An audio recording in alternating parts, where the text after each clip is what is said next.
हरे कृष्णा कृष्णा कृष्णा हरे हरे, हरे राम राम राम हरे हरे। हरे कृष्णा। आप सभी भक्तों का हार्दिक स्वागत है आज के श्रीमद् भागवतम की इस कक्षा में। स्वागतम सुस्वागतम। और हम चर्चा कर रहे हैं श्रीमद् भागवतम चतुर्थ स्कंद अध्याय 22 के ऊपर, जिसका नाम है चारों कुमारों से पृथु महाराज की भेंट। तो जल्दी से रिकैप हम करते हैं, कल हमने क्या पढ़ा था।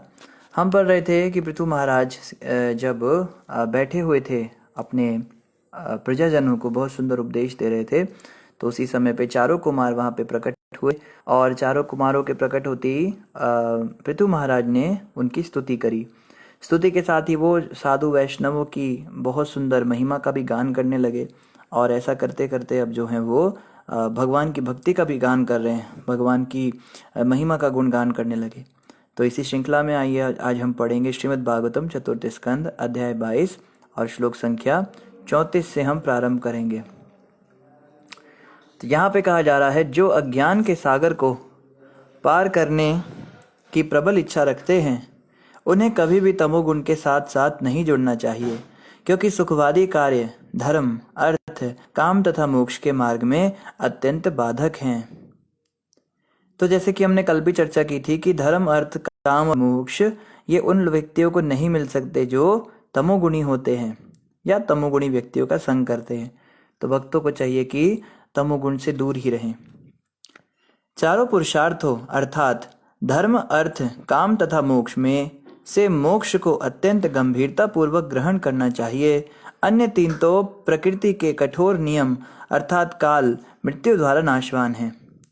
तो यहाँ बताया जा रहा है जो चार पुरुषार्थ होते हैं धर्म अर्थ काम तथा मोक्ष, इनमें धर्म अर्थ और काम तो इतने गंभीर विषय है ही नहीं, क्योंकि ये क्या है, ये काल यानी मृत्यु के द्वारा नाशवान हो जाते हैं। मान लो कोई व्यक्ति बड़ा धर्म का आचरण कर पा रहा है, धार्मिक कार्य कर रहा है, कृत्य कर रहा है, शास्त्रों को पढ़ रहा है, ये सब कुछ जो है मृत्यु के साथ समाप्त हो जाएगा। जब मृत्यु हो जाएगी तो फिर थोड़ा शास्त्र पढ़ पाएगा या धर्म के कार्य कर पाएगा। धर्म से हमें बहुत अटैच नहीं होना। देखो कई लोग ना बड़े धार्मिक होते हैं, वो लोग बहुत सारी विधि विधान करेंगे, बहुत पूजा पाठ करेंगे, बहुत सारे नियम का आचरण करेंगे, बहुत सारे नियम बना लेंगे, लेकिन वो उससे इतने अटैच हो जाएंगे कि उन नियमों के द्वारा जिस मोक्ष की प्राप्ति करनी थी, जिन भगवान की प्राप्ति करनी थी, उससे वो भटक जाते हैं। ऐसा बहुत बार देखा गया है। इसे नियम आक्षेप भी कहते हैं। रूप गोस्वामी प्रभुपाद कहते हैं ये भक्ति में बाधक है। ऐसी धार्मिकता भी भक्ति में बाधक हो सकती है। आप कहोगे भाई आप धर्म का उपदेश दे रहे हो और आप कह रहे हो धार्मिक नियमों का पालन करने से भक्ति का हानि हो सकता है। बिल्कुल ऐसा होता है। जैसे किसी व्यक्ति का नियम है कि उसको मान लीजिए झूठ नहीं बोलना है, ठीक है, उसने नियम बना रखा है। जैसे युधिष्ठिर महाराज का उदाहरण ले लेते हैं। युधिष्ठिर महाराज ने जीवन में कभी झूठ नहीं बोला, उनका ये नियम था और वो इसके लिए जाने जाते थे पूरे विश्व में। उनका जो रथ चलता था, रथ के पहिए जमीन पर नहीं होते थे, जमीन से 1 इंच ऊपर ही चलते थे। इतने उनके अंदर शक्ति थी, वो सत्य बोलते थे, कभी जीवन में झूठ नहीं बोला। तो जब महाभारत का युद्ध चल रहा था और द्रोणाचार्य का वध करना था, तब भगवान श्री कृष्ण तो उनके साथ थे, इसीलिए पांडव जीत पाए। नहीं तो पांडवों को कैसे पता था कि द्रोणाचार्य को कैसे मारना है। भगवान कृष्ण ने युक्ति बताई, देखो द्रोणाचार्य इतने फोकस के साथ लड़ाई कर रहे हैं, युद्ध कर रहे हैं, इनको मारना असंभव है। ये तुम सबके गुरु हैं। स्टूडेंट ही रहता है, टीचर ही रहता है, तो ये तुम सबके टीचर हैं। ऐसा हो ही नहीं सकता कि तुम लोग इनको जीत जाओ। मैं तुमको जैसे जैसे कहता हूँ वैसे वैसे करो। तो पांचों पांडवों ने कहा ठीक है प्रभु बताइए। भगवान श्री कृष्ण कहते हैं अगर द्रोणाचार्य का वध करना है तो उन्हें हमको डिस्ट्रैक्ट करना पड़ेगा, उनको विचलित करना पड़ेगा। उनके लिए सबसे विचलित करने वाली घटना यही रहेगी कि उनका बेटा अश्वत्थामा अगर मारा जाए, ऐसी खबर उनको दी जाए, तो उनको सूचना देनी पड़ेगी कि अश्वत्थामा मारा गया। तब पांचों पांडव कहते प्रभु अश्वत्थामा तो मर ही नहीं सकता, क्योंकि उसके पास मणि है, उस मणि से उसको शक्ति मिलती है। भगवान कृष्ण कहते देखो अश्वत्थामा को हमें मारना भी नहीं है, हम झूठ बोलेंगे। तो बोला अब कौन बोलेगा ये झूठ? तो कहते अगर मैंने बोला तो वो विश्वास ही नहीं करेंगे। विश्व में अगर कोई भी इस बात को बोले तो द्रोणाचार्य कभी विश्वास ही नहीं करेंगे। युधिष्ठिर महाराज आप बोलिए। क्योंकि द्रोणाचार्य जानते हैं, वो बचपन से आपको जानते हैं, आपने कभी जीवन में झूठ नहीं बोला। तो अगर आप बोलेंगे कि अश्वत्थामा मारा गया तो वो तुरंत मान जाएंगे और एकदम वो विचलित हो जाएंगे और उसी समय का लाभ उठा के अर्जुन तुम उसे तीर मार देना। तब जो है युधिष्ठिर महाराज ने कहा सॉरी, मैं झूठ नहीं बोल सकता, मैंने नियम ले रखा है, मेरा ये कृत्य है, मेरा धार्मिक नियम है, टूट जाएगा। तब भगवान कृष्ण को अच्छा नहीं लगा। भगवान कृष्ण ने, हालांकि भगवान कृष्ण ऐसे तो भगवान ही हैं, लेकिन एक नर लीला कर रहे हैं, तो उन्होंने सोचा ये मेरा बड़ा भाई लगता है रिश्ते में, उम्र में मुझसे बड़ा है, इसके साथ मैं कोई बहसबाजी नहीं करूंगा। तो भगवान कृष्ण ने कहा ठीक है, आप झूठ नहीं बोलना चाहते, आप क्या कीजिए, अश्वत्थामा एक हाथी का भी नाम है, मैं उस हाथी का वध करवा देता हूं, तो आप बोलना अश्वत्थामा मारा गया। तो युधिष्ठिर देखो कितने अटैच थे अपने नियम से, कह रहे हैं मैं तब भी नहीं बोलूंगा, क्योंकि ये भी तो आधी अधूरी इंफॉर्मेशन हुई ना, अधूरा सच भी तो झूठ के समान ही होता है। तो भगवान कृष्ण कहते ठीक है, आप ऐसे बोलना अश्वत्थामा मारा गया जो कि एक हाथी था। संस्कृत में कुछ ऐसा शब्द बनता था कि गजा शब्द लास्ट में आता था, तो बोला ठीक है ये मैं कर सकता हूँ। तुरंत जो है युधिष्ठिर महाराज ने बोला अश्वत्थामा मारा गया, और जैसे ही वो बोलने वाले थे कि हाथी था, भगवान ने भीम को एकदम से इशारा किया कि भीम शंख बजा दो। तो भीम ने बड़ा जोरदार शंख बजाया और युधिष्ठिर महाराज की आवाज छुप गई कि वो हाथी था। ये बात द्रोणाचार्य सुन नहीं पाए। तो जैसे कि द्रोणाचार्य ने सुना कि युधिष्ठिर ने बोला है कि अश्वत्थामा मारा गया, द्रोणाचार्य बहुत विचलित हो गए और तुरंत अर्जुन ने उनका वध कर दिया। तो यहाँ पे ऐसा भी बताया जाता है कि उस एक बार झूठ ना बोलने के कारण, भगवान कृष्ण की बात को ना पालन करने के कारण युधिष्ठिर महाराज को नरक कुछ पलों के लिए देखना पड़ा था। जीवन में कोई गलत काम नहीं किया था, लेकिन भगवान की आज्ञा पालन नहीं करी। तो ऐसे नियमों का, ऐसे धार्मिक कृत्यों का भी क्या लाभ जो उद्देश्य की प्राप्ति नहीं करवा रहे हैं। सच बोलना, भक्ति करना, ये सब किस लिए? ताकि भगवान को खुश किया जाए। अब हमारे गुरु हमको कहें कि भाई तुम जो है तुम ये काम छोड़ दो, ये धर्म अपना जो एक धंधा है छोड़ दो। कोई व्यक्ति अपना गलत काम कर रहा है, मान लो कोई व्यापारी है, बिजनेस में उल्टे सीधे काम कर रहा है, वो कहे गुरुदेव आप कह रहे काम धंधा छोड़ दूं, भगवत गीता में तो कृष्ण ने कहते कर्म करो वही पूजा है। तो ऐसे लोगों का उद्धार नहीं है, गुरु पे डाउट करते हैं। जैसे हमने पहले भी एक बार उदाहरण दिया था, जब पहली बार ब्रिज यात्रा हुई तो सारे लड़के जा रहे थे उसमें, तो हमारे माता पिता तो बिल्कुल हमें जाने नहीं देते थे कहीं भी, क्योंकि उनकी वो भी गलत नहीं थे, वो चाहते थे हम अपना पढ़ाई लिखाई में ध्यान दें। तो पढ़ाई लिखाई में हम कॉलेज जा रहे थे, कॉलेज स्टूडेंट थे, तो हमारे जो प्रभु जी थे उनको हमने कहा भाई देखो, हम अपने माता पिता को अगर बोल देंगे ना कि हम ब्रिज यात्रा करने जा रहे हैं तो वो हमें बिल्कुल नहीं जाने देंगे। तो उन्होंने कहा आप ऐसा करो, उनको झूठ बोल दो, आप बोल दो, आप बताओ ही मत उनको। तो हम भी वैसे ही सत्यवादी हमने कहा माता पिता से तो झूठ नहीं बोल सकते, हमने कभी बोला नहीं। तो उन्होंने कहा ठीक है झूठ मत बोलो, तुम उनको कुछ बताओ, मैं चुपचाप चलो बिना बताए। तो हम बिना बताए चले गए। अब जैसे ही वृंदावन पहुंचे, हमारी माता जी का फोन आ गया। अब माता जी का फोन आया तो हम तो घबरा गए, ब्रिज के अंदर तो बिल्कुल भी झूठ नहीं बोल सकते। तो वहां जाके प्रभु जी के सामने हम खड़े हो गए, देखो माता जी का फोन आ रहा है। कहते उठाओ उठाओ, क्योंकि तुमने नहीं उठाया तो तुम्हारे कॉलेज में फोन चला जाएगा। तो कहते उठा लिया। तो पहला ही प्रश्न हमारी माता जी ने, ना कोई हेलो, ना हाय, ना हरे कृष्णा, कुछ नहीं, कहाँ पर है। अब मैं उनको बोलूँ, क्या बोलूँ, इनको जवाब दूँ। तो कहते बोलो जहाँ पे हूँ वहीं वहीं हूँ जहाँ होना चाहिए। मैंने कहा जहाँ होना चाहिए वहीं हूँ, तो फिर भी कहाँ पर है। तो कहते हैं कि घर में ही हूँ। तो मैंने बोला घर में ही हूँ, वृंदावन ही तो हम सबका असली घर है, तो झूठ भी नहीं बोला।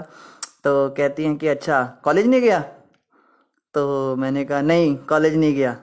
अच्छा क्यों नहीं गया, अब क्या बोलूं। कहते हैं कि ऐसा बोलो कि थोड़ा थकान हो गई थी। मैंने कहा थकान हो रही थी, और हो भी गई थी थकान मुझे काफ़ी उस समय। तो ऐसे करते करते उनको पूरा बोला कि ऐसा है वैसा है, कब कब जाएगा, चला जाऊंगा जब जाना है ऐसे कर कर आके उनका फ़ोन काट दिया। तो उन्होंने फिर मुझे ये बात समझाई कि देखो भगवान की भक्ति अगर हमसे छूट रही हो तो ऐसे कर्म, ऐसे धर्म ही करने से हमारा नाश हो जाएगा। ऐसे धार्मिक कृत्य नहीं करने जिससे भक्ति ही हमसे छूट जाए।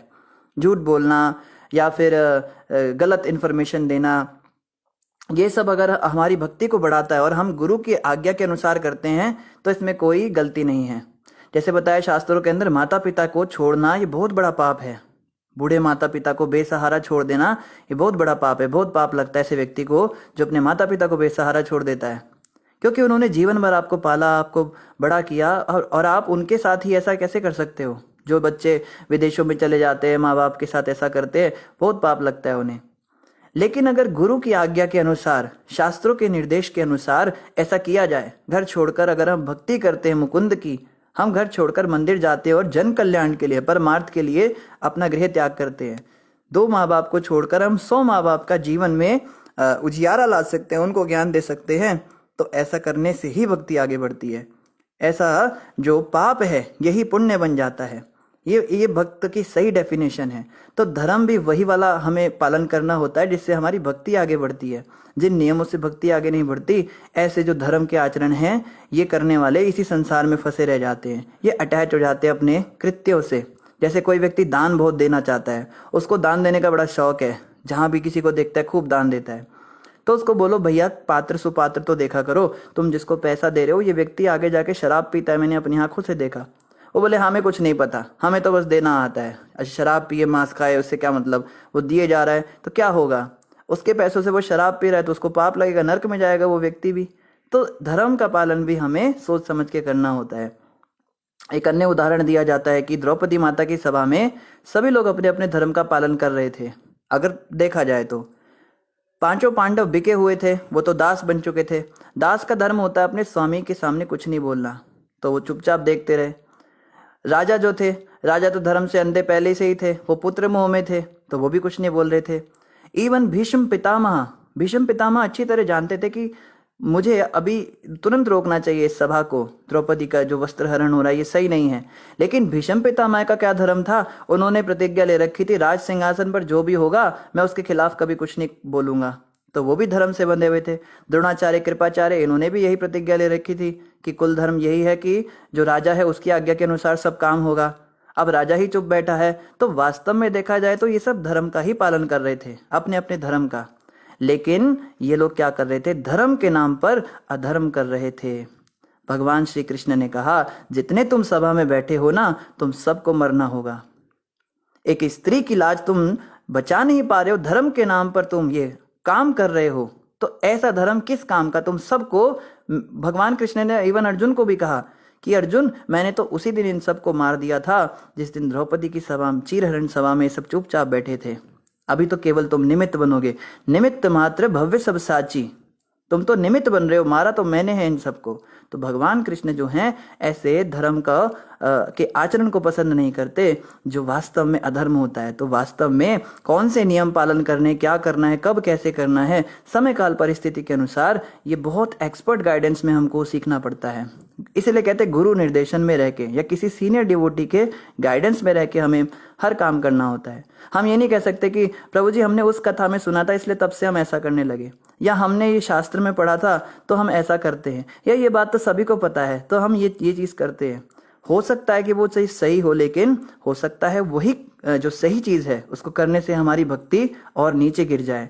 इसलिए बहुत जरूरी है शुरुआत में जब हम भक्ति में नए नए आते हैं, इवन बाद में भी जब हम पुराने भी हो जाते हैं, हमको गुरु की आज्ञा के अनुसार ही धर्म के नियमों का भी पालन करना है। पूछना है गुरुदेव ये वाला नियम पालन कर सकता हूँ क्या, ये वाला नियम पालन कर सकती हूँ क्या, ऐसे पूछना होता है। और काम और अर्थ की तो बात ही मत कीजिए, ये तो पैसे तो इसी दुनिया में रह जाएंगे, और काम इच्छाएं तो इसी दुनिया में। तो यहाँ पे कहा जा रहा है मोक्ष ही एकमात्र ऐसी वस्तु है, विषय वस्तु है जो बहुत गंभीरता पूर्वक हमें ग्रहण करनी चाहिए। ये वेदों के अंदर का ये जो निचोड़ है।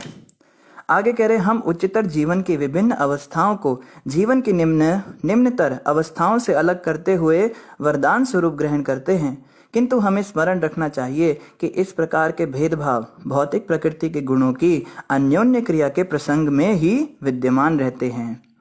वस्तुतः जीवन की इन अवस्थाओं का कोई स्थायी अस्तित्व नहीं होता, क्योंकि ये परम नियंता द्वारा विनष्ट कर दी जाती हैं। तो बहुत ही समझने की बात है। हम कहते हैं हम बहुत पैसे वाले बन गए, हम कहते हैं बहुत शिक्षित हो गए, बहुत हमने पढ़ाई लिखाई कर ली, कोई कहता है हम बहुत अच्छे खानदान में हमारा जन्म हो गया। तो इस प्रकार की जो ऊंची नीची अवस्थाएं हैं, कोई कहे मैं तो बहुत गरीब हो गया, मेरे तो सारे पैसे लुट गए, हाय मैं तो बर्बाद हो गया, कहीं का नहीं रहा मैं तो ऐसे जो निम्नतर अवस्थाएं और उच्चतर अवस्थाएं हैं, ये सब क्या हैं, ये इस संसार के अंदर स्थायी रूप से नहीं है। ये कुछ समय के लिए भेदभाव बना हुआ है भौतिक प्रकृति के गुणों के द्वारा। तो हमें समझना है ये सब मृत्यु के बाद समाप्त हो जाता है।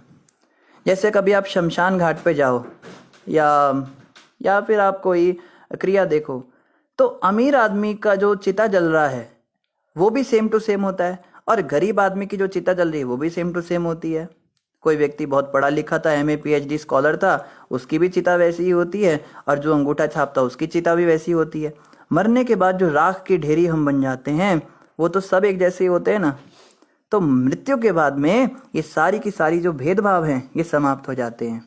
जीते जी हम लोग भेदभाव करते हैं। तो जब हम सबको एक ही जगह जाना है, उसी शमशान घाट की भूमि पे जाना है, तो क्यों हम इस संसार में रहते हुए भेदभाव करते हैं?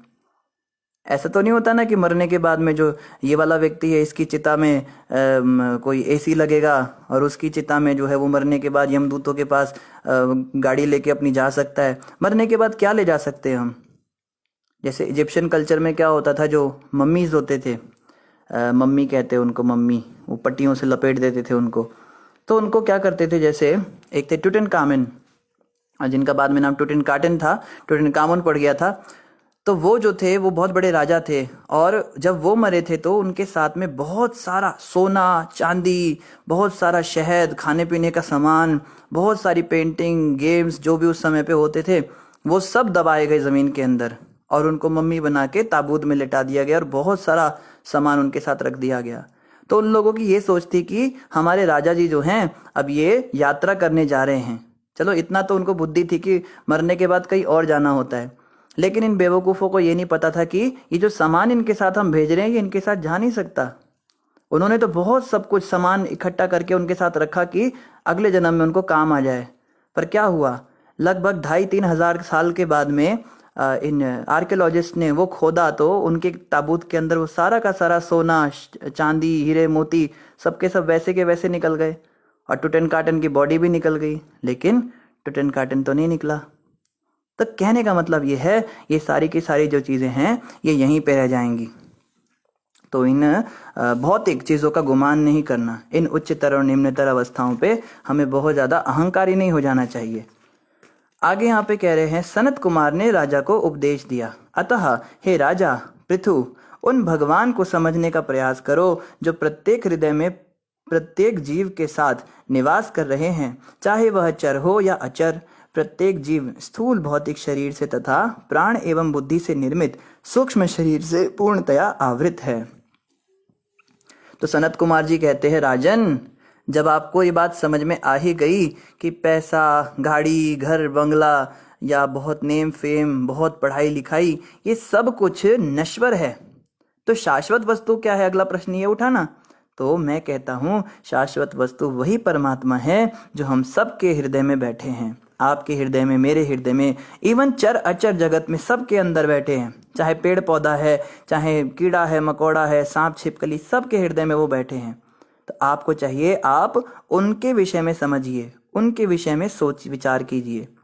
यही बेसिस है स्पिरिचुअलिटी का।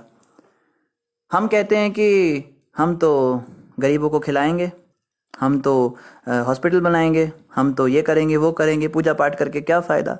ये बड़े बड़े मंदिरों को बनाने में आप लोग पता नहीं इतना पैसा क्यों बर्बाद करते हो। अरे इतना पैसा आप किसी अनाथालय को बनाने में करो, इतना पैसा आप कहीं ऐसी जगह यूज़ करो जहाँ पे किसी का कुछ फ़ायदा हो सके।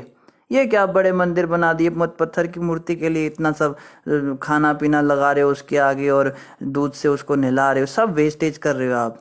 ये इंसानों को देना चाहिए। कई लोग ऐसा प्रश्न उठाते हैं। तो देखो, इंसानों को खिलाने के लिए शास्त्रों में मना नहीं किया है, बहुत अच्छा काम है, आप कीजिए।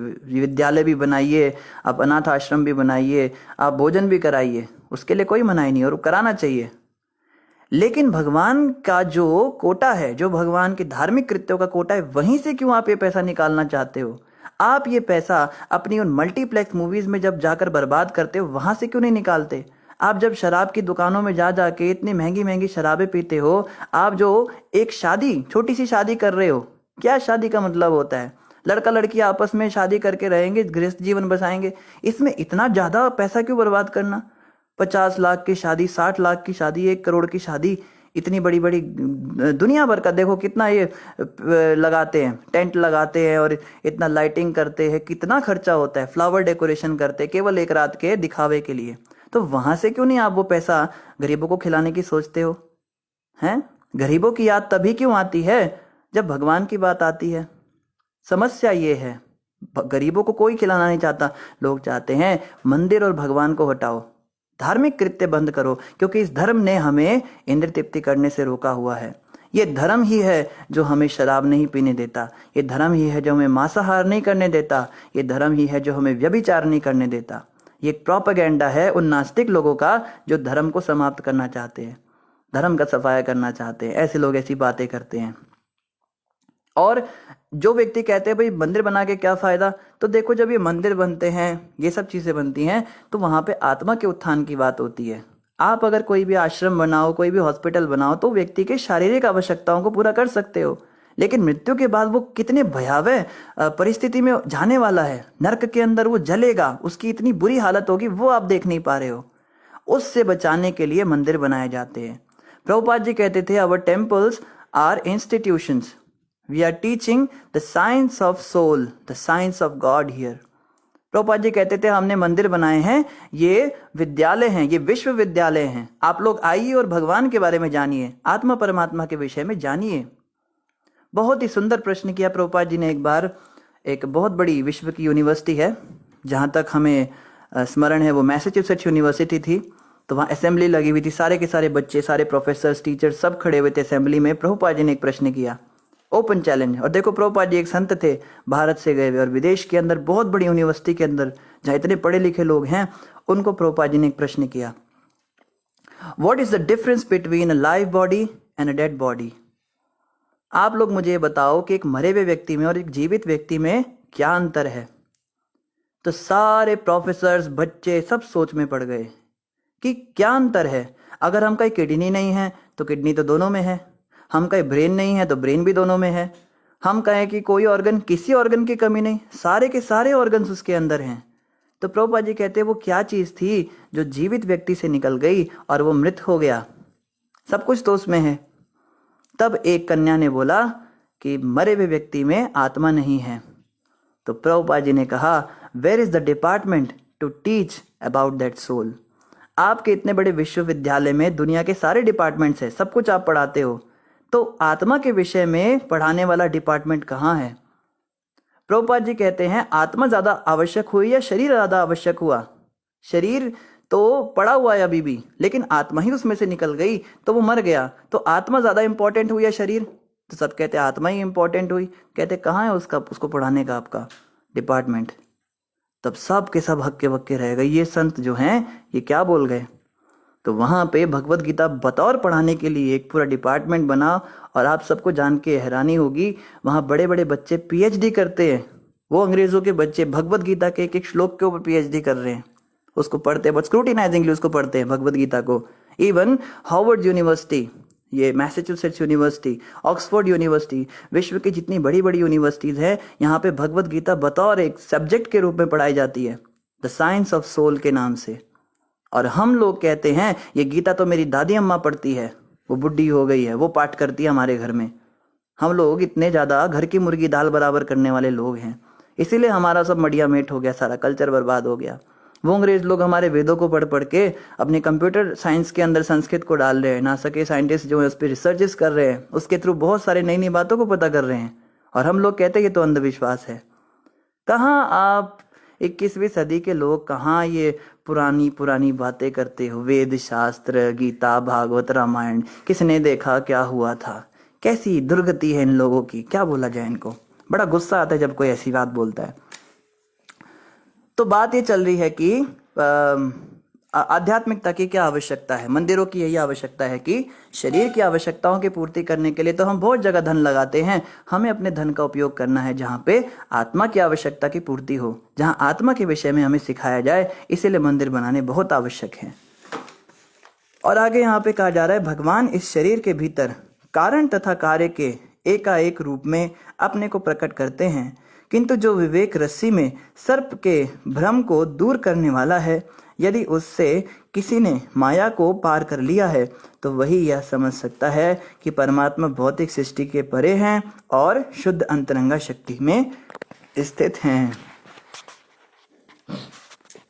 यहाँ पे कह रहे हैं कि भगवान ने तो क्या किया है, शरीर के भीतर कारण तथा कार्य के एकाकार रूप में अनेक अपने को प्रकट कर लिया है। भगवान तो अपने आप को प्रकट कर चुके हैं।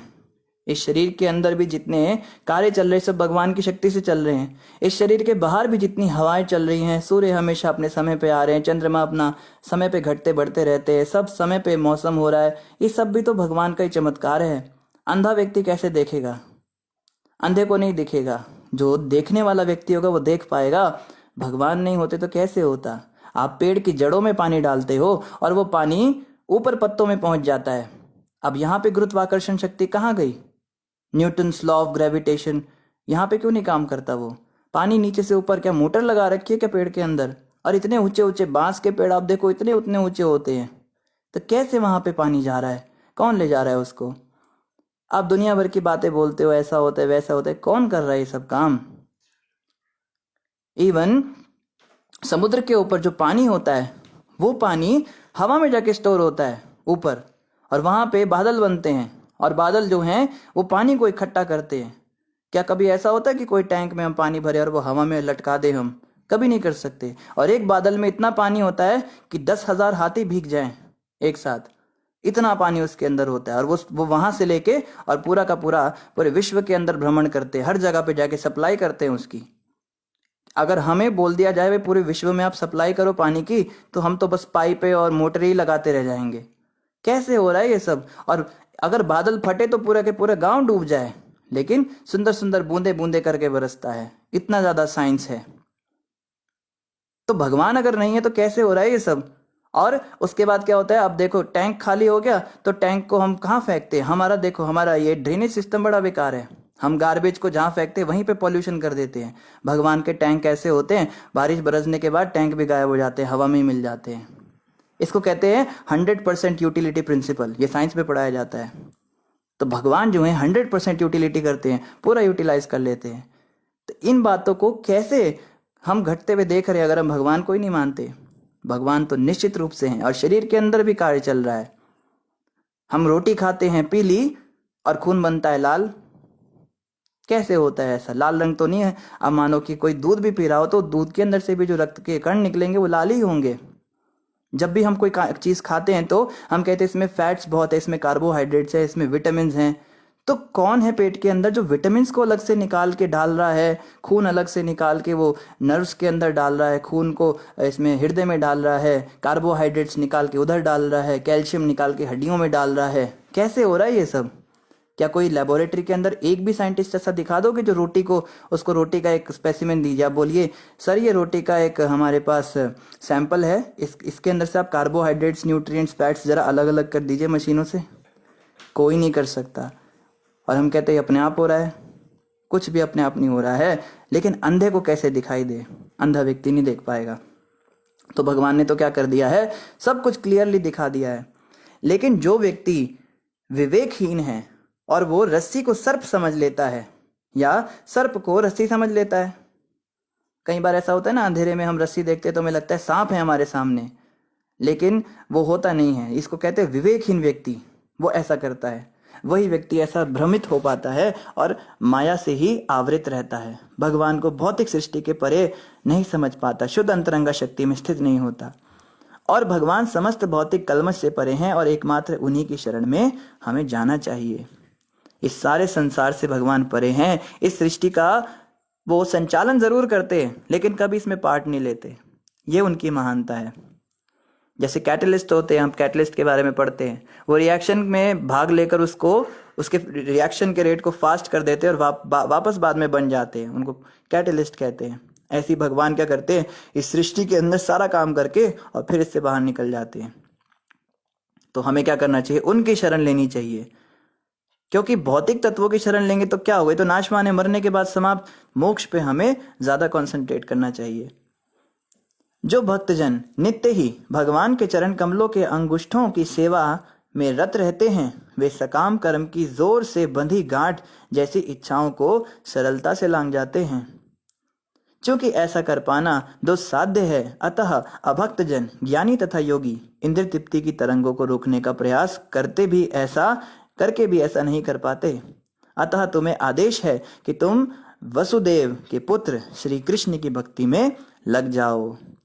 सनत कुमार जी पृथु महाराज को और पृथु महाराज के माध्यम से हम सबको कह रहे हैं, देखो भाई, भगवान श्री कृष्ण के चरण कमलों के जो अंगूठे हैं, अगर उनकी सेवा में कोई व्यक्ति निरत रहता है, उसमें ही रात दिन बिता रहा है, भगवान के चरणों में बैठा सेवा कर रहा है, वो व्यक्ति सकाम कर्म की जोर से बंधी गांठ जैसी इच्छाओं को सरलता से लांघ जाएगा। हम कहते हैं ना, प्रभु जी आपकी सारी बातें ठीक हैं, बहुत अच्छा प्रवचन करते हैं आप, बहुत अच्छा लगता है, आपकी क्लास सुन के बहुत मन को आनंद आता है, लेकिन क्या करें? जॉब छोड़ दें, घर छोड़ दे, क्या बच्चों को छोड़ दे, क्या माँ बाप को छोड़ दे, क्या मन की इच्छाओं को छोड़ दें, क्या हम घूमना फिरना छोड़ दें, मेकअप श्रृंगार करना छोड़ दें, अच्छा अच्छा खाना छोड़ दे, घूमना फिरना छोड़ दे? कैसे छोड़ें हम ये सब?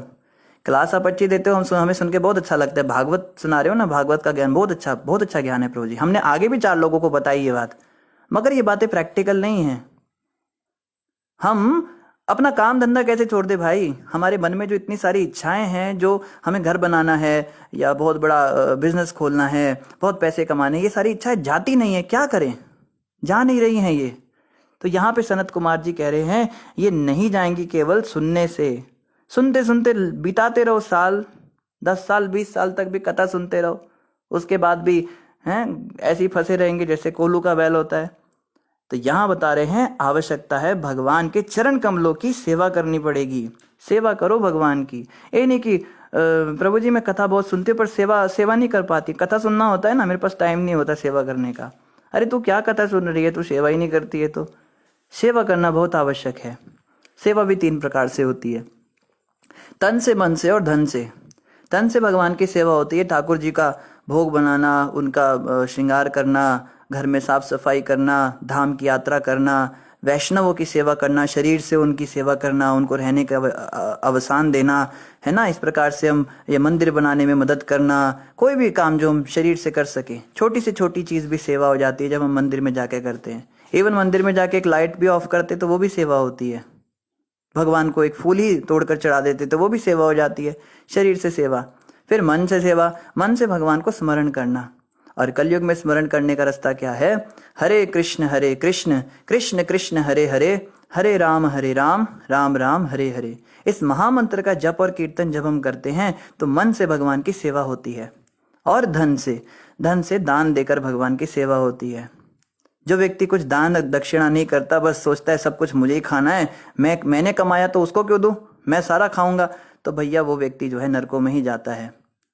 किया ना पौरुष आकर जग में, दिया ना कुछ भी दान, मेरी मेरी करता करता निकल गया यह प्राण। तेरे जीवन की ये आशा बातों में बीती जाए, रे मन राम कृष्ण बोल। तो जो व्यक्ति दान दक्षिणा कुछ कर नहीं रहा है, तो घर धंधों में फंसा हुआ है, वो व्यक्ति क्या करेगा? उसके जीवन की आशा बातों में ही बीती जाती है, बस बातें बनाता है। गंगा जमुना खूब नहाया, गया न मन का मैल, घर धंधों में फंसा हुआ है जो कोल्हू का बैल।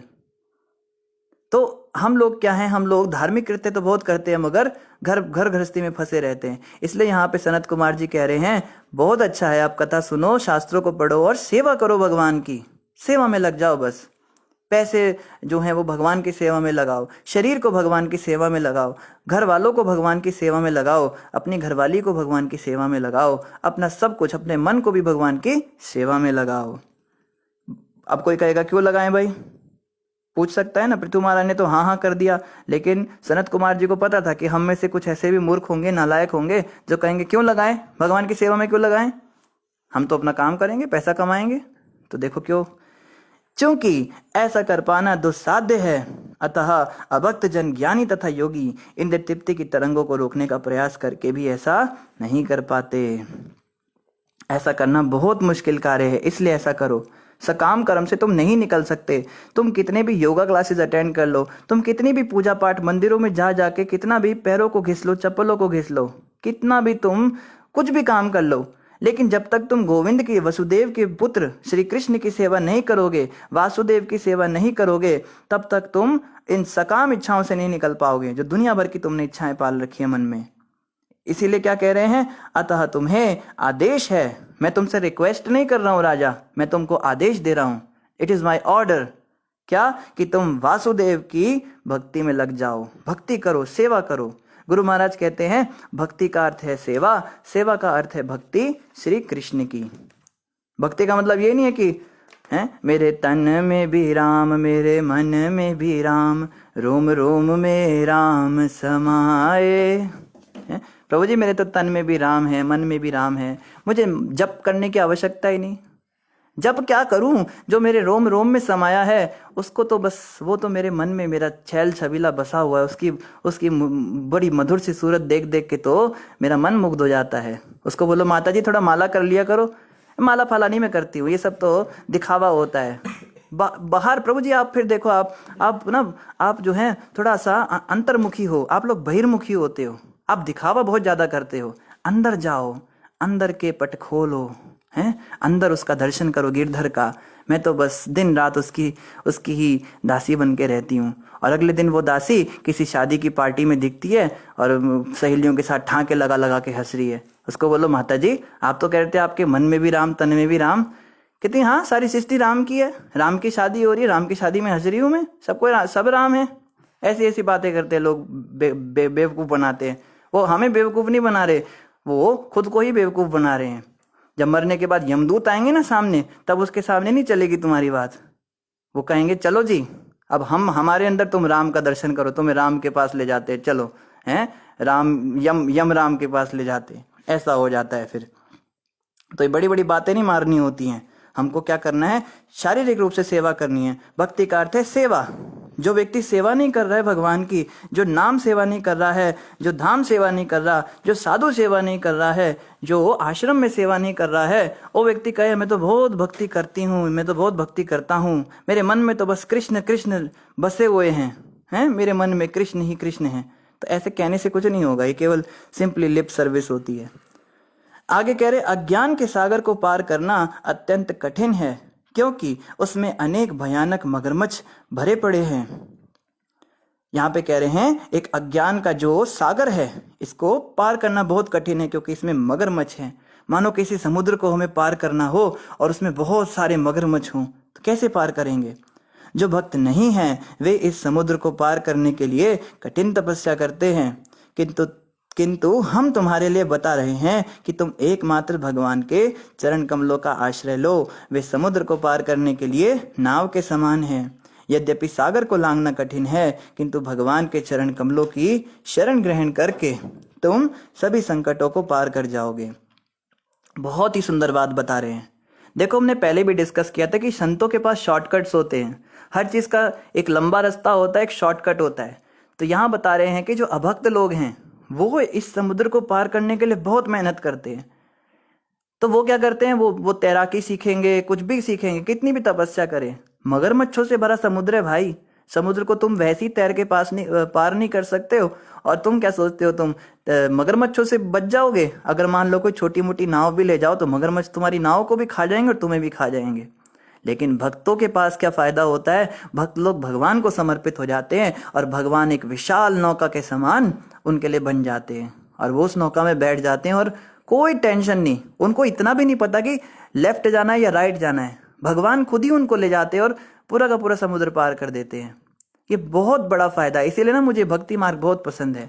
जो ज्ञान मार्ग है, जो सन्यासी होते हैं, उन्हें सब कुछ खुद करना है। आप कभी उनकी संस्था में जाओ तो वो बताएंगे आपको ब्रह्मचर्य व्रत लेना है, आपको सन्यास लेना है, आपको इंद्रियों का दमन करना है, आपको काम क्रोध लोभ सब छोड़ना है, आपको ये करना है, सो करना है, पहाड़ों पे जाना है, जंगलों में घूमना है, कंदराओं में रहना है, खाने पीने पे कंट्रोल करना है, और आपको ठंडी के दिनों में जो है बर्फीले पानी से नहाना होगा, जटाएं रखनी होंगी सिर पर, तपस्याएं होंगी, बहुत सारी तपस्याएं होंगी। लेकिन यहाँ क्या कहा जाता है, बस केवल आप भगवान के नाम की शरण ले लो, भगवान कृष्ण की शरण ले लो और भगवान श्री कृष्ण तुमको पार लगा देंगे। कुछ नहीं सोचना, सब कुछ ऑटोमेटिक होता है, ऑटोमेटेड सिस्टम। आजकल ऑटोमेटिक का ज़माना है ना। वो एक किसी के घर में हम गए तो हाथ धोने थे तो देखा नल में तो कोई घुमाने वाला टंकी नहीं लगा हुआ, कैसे हाथ धोए? तो किसी ने बताया प्रभु जी हाथ इसके नीचे लगाओ अपने आप पानी आएगा। तो ऐसे पानी ऐसे हाथ लगाए नल एकदम पानी अपने आप आ गया। हमने कहा वाह भैया, लोग इतनी भी मेहनत नहीं करना चाहते कलयुगी जीव। तो ऑटोमेटिक सिस्टम का ज़माना है, हम ऑटोमेटिक चीज़ें चाहते हैं। ये भक्ति मार्ग सबसे बड़ा ऑटोमेटिक सिस्टम है। यहाँ पे सब कुछ भगवान करेंगे, हमें केवल एक बच्चे की तरह उनकी गोद में चढ़ जाना है।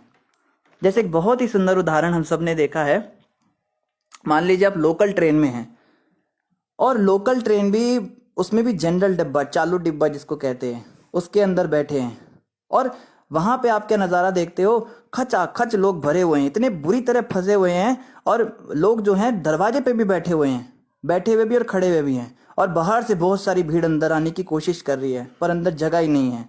तो ले देकर क्या हुआ, कई लोग जो हैं डब्बे के जो जो गेट है उसकी सलाखें पकड़ पकड़ के लटक रहे हैं, इधर की तरफ भी 10 हैं, उधर की तरफ भी 10 हैं, इतनी बुरी हालत। अब इतने में एक औरत आई और वो औरत जो है उसको, उसका मिशन है उसको ट्रेन के डब्बे में बैठना है। अब वो कैसे बैठे बेचारी, उसके पास 2 बच्चे भी हैं, एक बच्चा तो गोद में है जो बहुत छोटा है, उसको उसने अपने साड़ी से ढक रखा है, और दूसरा बच्चा वो उंगली पकड़ के चल रहा है, वो थोड़ा सा बड़ा है। तो अब वो क्या करती है, वो जो है, अब औरत तो औरत होती है, उसको रास्ता मिल ही जाता है, वो ऐसे बस सिर घुसा रही है, कहीं पे हाथ घुसा रही है, कहीं पैर पैर अड़ा रही है, कहीं इसको हटा रही है, कहीं उसको हटा रही है, जैसे तैसे करके बीच बाज के आगे पीछे करके और अंदर घुसती जा रही है, घुसती जा रही है। अब जो बच्चा जिसने उंगली पकड़ी हुई है उसके लिए कितनी समस्या है, उसकी माँ तो निकल गई पर वो कैसे निकले, उसको तो ये सब करना आता नहीं, तो कई बार वो उसके हाथ खींचती है, कई बार हाथ छूट भी जाता है, फिर पकड़ती है, कितना मुश्किल है उसके लिए अंदर घुसना। लेकिन जो बच्चा गोद में है, क्या उसको सोचना पड़ेगा कि मेरी माँ कैसे आगे जाएगी, कितनी मुश्किल हो रही है, कितना समस्या है, सोचो, ये ऐसी विकट परिस्थिति है, वो बच्चा कितनी विषम परिस्थिति में है इस समय। लेकिन क्या उसको फील होता है ये सब, वो अनुभव करता है कि मैं बहुत ही विकट परिस्थिति में हूँ? उसको तो पता ही नहीं क्या हो रहा है, उसको तो लगता है बस मैं अपनी माँ की गोद में हूँ और ये माँ मुझे घुमा रही है, उसको तो उल्टा मजा आता है, माँ घुमा रही है, कितना आनंद आ रहा है, इधर जा रहा है उधर जा रहा है। तो ये अंतर होता है भक्तों में और ज्ञानी योगियों में। जो ज्ञानी और योगी होते हैं ये भगवान के नाम तो लेते हैं लेकिन उनको समर्पण नहीं करना चाहते, फुल्ली सरेंडर नहीं करते भगवान को, तो उनको जो है ये सब मुसीबतें सहन करनी पड़ती हैं, ये करो वो करो, इंद्रियों का दमन करो, दुनिया भर के काम। लेकिन जो भक्त होता है ना, शुद्ध भक्त भगवान का, जो परमहंस होता है, वो कैसा होता है, जैसे बच्चा गोद में, उसको कुछ नहीं पता भगवान कैसे उसको पार करा रहे हैं। संसार सागर जो है ये बछड़े के खुर से जो निशान धरती पर पड़ जाता है, उसमें जो पानी भर जाता है ना, उसके जितना छोटा रह जाता है सागर, इतना छोटा हो जाता है, उसको पार करने में क्या मेहनत है, छोटा बच्चा भी उसको पार कर सकता है। तो इतना फायदा होता है इस भक्ति मार्ग में, इसीलिए हमें ये भक्ति मार्ग बहुत पसंद है। यहाँ पे सब कुछ गुरुदेव, प्रभुपाद, भगवान कृष्ण ये लोग करते हैं, गौर निताई, बस हमें प्रार्थना करनी है, ये सब कुछ कर देते हैं, हमें खुद से कुछ नहीं करना होता। तो ये इसकी ब्यूटी है, ये भक्ति मार्ग की बड़ी बड़ी सुंदरता है। और आगे यहाँ पे क्या कहा जा रहा है ये हम कल पढ़ेंगे, समय लगभग पूरा हो चुका है। तो इन्हीं शब्दों के साथ आप सभी का धन्यवाद। कल हम यहीं से आगे कंटिन्यू करेंगे। किन्हीं भक्त का कोई प्रश्न है तो आप कमेंट पर अवश्य अपना प्रश्न पूछ सकते हैं। तो जिन भी भक्तों ने हरे कृष्णा और दंडवत प्रणाम कहा है उन सभी को हरे कृष्णा और हमारी ओर से भी दंडवत प्रणाम। मुनीश महाजन जी ने महामंत्र लिखा है, प्रभु जी धन्यवाद आपका। और मीनाक्षी माता ने भी हरे कृष्णा महामंत्र लिखा है, माता जी आपका भी धन्यवाद। आदित्य रैकवार जी कह रहे हैं, प्रभु जी कुछ लोग होते हैं जो दान तो देते हैं और सबको बोल के सुनाते हैं कि हमने तो इतना दान दिया है, हमारा इतना पैसा चला गया। तो आदित्य जी ऐसा जो है दान, ये रजोगुणी दान कहलाता है। दान भी 3 तरह का होता है। प्रथम दान होता है सतोगुणी दान, कि गुप्त दान महाकल्याण, बायां हाथ भी दान दे तो दाएं हाथ को पता ना चले, इसको कहते हैं सतोगुणी दान। ये दान जो है हमें 1000 गुना फायदा देता है। दान करेंगे हम थोड़ा लेकिन रिटर्न बहुत ज्यादा आता है इसका। दूसरा होता है रजोगुणी दान। रजोगुणी दान मतलब एक 20 रुपए का नोट निकालता है आदमी पर्स से और पूरे उसको हवा में उठा के सबको दिखाता है घूम घूम के, देखो मैं इतना 20 रुपया डाल रहा हूँ, और दान पात्र के अंदर डालता है उसको, और बाद में बोलता भी है पुजारी को, मैंने 20 रुपए इसमें डाले हैं, इससे ठाकुर जी का भोग लगा देना। तो पुजारी कहते हैं हाँ जी क्यों नहीं, इससे तो वो भोग तो नहीं आएगा, भोग के बाद जो बर्तन होंगे उन्हें साफ करने का पाउडर खरीद लूंगा 20 रुपए का। तो लोग इतना ज्यादा, एक एक हम सनातन धर्म के मंदिर में गए, वहां पंखा लगा हुआ है, पंखे की 3 पंखुड़ियों पे 3 लोगों के नाम लिखे हैं, ये पंखा 3 लोगों ने मिलकर डोनेट किया है। तो बड़ी बड़ी बुरी बीमारी है नाम लिखवाने की। या तो ये जो लोग होते हैं रजोगुणी दान, पर चलो ये भी ठीक है, ये दान भी आधा रिजल्ट देता है, 50% इसका हमको बेनिफिट मिलता है। और जो तीसरा होता है तमोगुणी दान, जो कहते हैं हम बस दान देना जानते हैं, हम नहीं देखते अच्छे को बुरे को, जिसको दे रहे हैं, मांस खाए बीड़ी पिए कुछ भी करे, हमें कोई मतलब नहीं, हमने दान दे दिया, ये तमोगुणी दान होता है, पात्र सुपात्र देखे बिना। ऐसा दान तो पुण्य क्या देगा, पाप देता है, दान देने से भी पाप लग जाता है, कई लोगों को ये बात पता नहीं होती है। तो 3 प्रकार का दान है आदित्य प्रभु, आप जो दान कह रहे हैं रजोगुणी दान होता है, इसमें 50% बेनिफिट मिल जाएगा उस व्यक्ति को, अगर उसने सुपात्र को दिया है। कुपात्र को दिया होगा तो वो भी गया। कृष्णा एनवाइस जी कह रहे हरे कृष्णा प्रभु ji, my Mata ji is asking what is the difference between shiksha guru and Diksha Guru and who is your शिक्षा गुरु। तो कृष्णा एनवाइस जी आप अपनी माता जी को बता दीजिए कि दीक्षा गुरु से कहते हैं जो हमें भगवत प्राप्ति कराते हैं, जो हमको दीक्षा देते हैं, हमें आध्यात्मिक नाम देते हैं, हमें मंत्र देते हैं, हमें एक नई पहचान देते हैं, यज्ञ के सामने हम उनके आगे प्रण लेते हैं, और यही हैं जो हमें भगवान से मिलाएंगे। लेकिन शिक्षा गुरु जो होते हैं वो कौन होते हैं? शिक्षा गुरु वो होते हैं जो हमें भक्ति के मार्ग पर आगे बढ़ाने में हमारी मदद करते हैं। जैसे दीक्षा गुरु पिता हो गए तो शिक्षा गुरु बड़े भाई हो गए। जब पिता घर में नहीं होते तो बड़े भाई ही हमारा पिता बनकर हमारा पालन करते हैं, हमारी रक्षा करते हैं। लेकिन जब पिता घर में आ जाते तो फिर से वो बड़े भाई के भूमिका निभाते हैं, और बड़ा भाई पिता के द्वारा ही ऑथराइज होता है कि बेटा मैं घर से जा रहा हूँ, जरा ये भैया के हिसाब से चलना, जैसे जैसे कहेंगे। तो इसी प्रकार से जो आध्यात्मिक गुरु होते हैं, दीक्षा गुरु होते हैं, उनके द्वारा प्रमाणित जो भक्त होते हैं उनको शिक्षा गुरु कहते हैं। वो हमारे जीवन में आते हैं और हमें छोटी छोटी बारीकियां सिखाते हैं भक्ति की, क्योंकि दीक्षा गुरु के पास इतना समय नहीं होता कि वो हमेशा हमारे प्रश्नों को सुने, हमारी छोटी छोटी बातों का समाधान करें। तो उस कार्य को शिक्षा गुरु करते हैं। और शास्त्र तो माता ऐसा ही कहते हैं कि दीक्षा गुरु और शिक्षा गुरु में भेद नहीं करना चाहिए, ये दोनों ही समान रूप से हमारे जीवन में काम कर रहे हैं। लेकिन तो भी भेद तो होता है। क्या भेद होता है कि शिक्षा गुरु हमें भक्ति में आगे बढ़ा सकते हैं और बहुत बढ़े चढ़े हुए तो अपने पद तक उठा सकते हैं, लेकिन भगवान से मिलाने का कार्य तो केवल दीक्षा गुरु ही कर सकते हैं। तो जिस व्यक्ति की दीक्षा नहीं हुई वो मात्र शिक्षा गुरु के निर्देशन में चलते हुए भगवत प्राप्ति नहीं कर पाएगा। भगवत प्राप्ति के लिए दीक्षा गुरु का होना अत्यंत अवश्यंभावी है।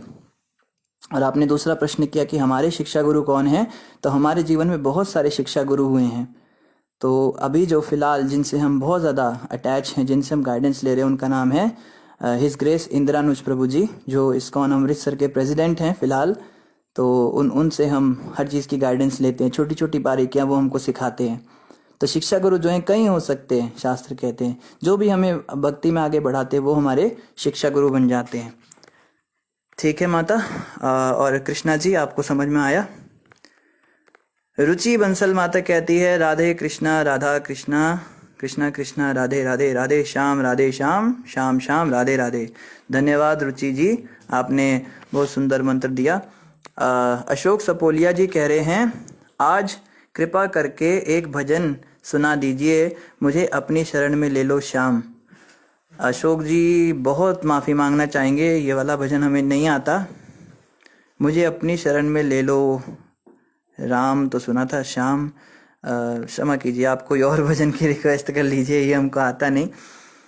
और एक्चुअली हम वही भजन गाते हैं जो गुरुदेव हमारे गाते हैं, जिनमें हमें शिक्षाएं मिली हैं या जो हमने जीवन में सुने और उनको जीवन में धारण किया तो उनसे कुछ हमको समझ में आया। बाकी ये भी बहुत सुंदर भजन होगा, कभी इसको सुनेंगे, इनके शब्दों पर विचार करेंगे। भजन भी ना हर एक भजन नहीं गाना चाहिए भक्तों को। जैसे हिंदी भजन जो हैं वो तो बहुत तरह के अलग अलग होते हैं। हम कहेंगे भजनों में क्या भेद है, कृष्ण भजन ही तो है, नहीं, कई भजन में ना रसाभास होता है। रसाभास का मतलब क्या होता है, इसीलिए इस्कॉन के भक्त लोग जो हैं ज़्यादा हिंदी भजन गाते दिखते नहीं हैं, क्योंकि ज़्यादातर हिंदी भजनों में ना रसाभास बहुत ज़्यादा हो गया। रसाभास मतलब जिसमें भगवान की महिमा को छुपा दिया जाए, या जिसके अंदर मायावाद या निराकारवाद का प्रचार हो जाए। जैसे एक भजन था, अब सौंप दिया इस जीवन का सब भार तुम्हारे हाथों में, सब भार तुम्हारे हाथों में। तो इस भजन की एक लाइन थी कि अब सौंप दिया इस जीवन का सब भार, निराकार तुम्हारे हाथों में। तो निराकार तुम्हारे हाथों में कहाँ से आ गया? अगर निराकार है तो उसके हाथ कहाँ गए? उसके हाथों में कैसे जीवन को सौंपेंगे? तो हमारे गुरु महाराज ने जब ये भजन गाया तो उन्होंने क्या गाया? श्री कृष्ण तुम्हारे हाथों में। बहुत जगह पे रसाभास देखने को मिलता है। इवन एक बहुत फेमस भजन है जो हम सभी गाते हैं, मेरा आपकी कृपा से सब काम हो रहा है। तो उस भजन में भी एक छोटा सा रसाभास देखा गया। उसमें एक लाइन आती है, तूफान आंधियों में तुमने ही मुझको थामा, तुम कृष्ण बन के आए, मैं बन गया सुदामा। तो इस लाइन में कहा है तुम कृष्ण बन के आए और मैं बन गया सुदामा। चलो मैं तो सुदामा बन सकता हूँ, लेकिन तुम कृष्ण बन के आए मतलब तुम हो तो निराकार, लेकिन तुम साकार रूप लेकर नीचे आ गए। देखो कितनी छोटी सी बात। जैसे कहते ना, एक राम दशरथ का बेटा, एक राम घट घट में लेटा। वो कहते राम भी दो हुए। एक तो राम जो दशरथ के पुत्र हुए वो भगवान नहीं थे। भगवान कौन? भगवान तो वो राम है जो घट घट में लेटे हुए हैं। ये रसाभास होते हैं। जो दशरथ के पुत्र थे वही तो मर्यादा पुरुषोत्तम, पूर्ण पुरुषोत्तम भगवान थे। ये दो राम कहाँ से पता नहीं सब चीजें आ रही हैं। इसलिए रसाभास जिन भजनों में होता है वो हम गाते नहीं। तो ये भजन भी हमने सुना एक बार गुरुदेव के मुख से। तो उन्होंने क्या गाया? तूफान आंधियों में तुमने ही मुझको थामा, हे कृष्ण तुम आए, जब मैं बना सुदामा। तो कृष्ण तुम नीचे आए। तुम कृष्ण नहीं बन गए, तुम कुछ और नहीं थे, तुम कृष्ण ही थे, तुम नीचे आ गए। बस ये बातें हमें थोड़ा सा ध्यान देनी होती हैं। अगर हमें भजन गाने भी हैं तो हम करेक्टेड वर्जन गाएं, हम जो है ये रिजेक्टेड वर्जन ना गाएं इसका। जैसे मीराबाई हैं, मीराबाई के हिंदी भजन गा सकते हैं हम, इनके बिंदु जी के भजन गा सकते हैं, या फिर जो और भी जो प्रमाणिक भक्त हुए हैं भगवान के, जो संत हुए हैं जैसे तुकाराम जी हैं, इनके पद गा सकते हैं। गोपाल भट्ट गोस्वामी के, रूप गोस्वामी के या जीव गोस्वामी के, इनके भजन हम गा सकते हैं। तो ये लोग जो हैं ये अथॉरिटेटिव हैं। इनके भजन पूरी तरह से जो है सही होते हैं, इसमें कभी रसाभास नहीं होता। बाकी आजकल तो गाने वाले पता नहीं क्या क्या गाते हैं। मेरी बिगड़ी बनाना तुम्हारा काम है, हम भगवान को उनका काम याद दिला रहे हैं। तो हमें ध्यान रखना होता है कि हम भगवान की महिमा का अनादर ना करें। कोई भी भजन गाते हुए हम भगवान को ऑर्डर ना दे, भगवान को केवल रिक्वेस्ट ही कर सकते हैं। तो कुछ ही भजन हम गाते हैं प्रभु जी, हर भजन हम नहीं गाते, क्षमा कीजिएगा। इनके अलावा दिशी माता कह रही है, प्रभु जी कभी कभी कंफ्यूज हो जाते हैं इस टाइम बहुत ज़्यादा। माता जी फिर से आपने वही कर दिया। आपने लेक्चर के बीच में प्रश्न किया, लेकिन हमें समझ नहीं आया आप कौन सी बात के लिए पूछ रहे हैं। तो आप जब भी प्रश्न करें तो कृपया करके कंप्लीट प्रश्न आप करें। कि आप ऐसे कह सकते हो कि आपने ये चीज़ बताई तो इसमें हम कंफ्यूज हो जाते हैं, है ना। ऐसे आप थोड़ा सा रिमाइंड करा देंगे तो समझ में आएगा। बाकी कोई भी कन्फ्यूज़न होती है तो आपको कुछ नहीं करना है, आप बस महामंत्र की शरण लीजिए, जप करते रहिए और भागवत कथा सुनते रहिए, धीरे धीरे सब ठीक हो जाएगा। ईशान गुप्ता जी ने भी हरे कृष्ण महामंत्र लिखा है, धन्यवाद ईशान प्रभु। और निधि माता ने कहा जय राधा माधव, जी माता कहेंगे। ममता माता कहती है सही बात है, देर लिए क्षमा, प्रसाद में देर हो गई। माता आप क्या कह रहे हो हम समझ नहीं पा रहे हैं, मगर आप जो भी कह रहे हो उसके लिए आपका धन्यवाद। अच्छा, आपको प्रसाद लेने में देरी हो गई इसलिए आप सुन नहीं पाए, कोई बात नहीं, प्रसाद लेके दोबारा सुन लीजिएगा। आदित्य रैकवार जी फिर से कह रहे प्रभु, बट कुछ लोग शिला प्रभुपाद को आज भी दीक्षा गुरु में एक्सेप्ट करते हैं। आदित्य जी, जो लोग ऐसे हैं ना वो एकलव्य जैसे हो जाते हैं। एकलव्य ने तो द्रोणाचार्य को गुरु मान लिया, पर द्रोणाचार्य ने तो एकलव्य को गुरु शिष्य नहीं माना ना। अब हम कहते हैं हम तो प्रभुपाद जी को अपना गुरु मानते हैं, तो प्रभुपाद ने थोड़ा ना हमें अपना शिष्य माना। आज कल को मैं कहने लगूं मैंने रूप गोस्वामी को अपना गुरु मान लिया, मैंने भक्ति सिद्धांत प्रभुपाद को अपना गुरु मान लिया, मैं तो किसी को भी अपना गुरु मान लूं, ऐसे थोड़ा ना होता है। गुरु का मतलब होता है जीवित होना चाहिए, गुरु संसार में होने चाहिए, वो हमें शिष्य माने भी।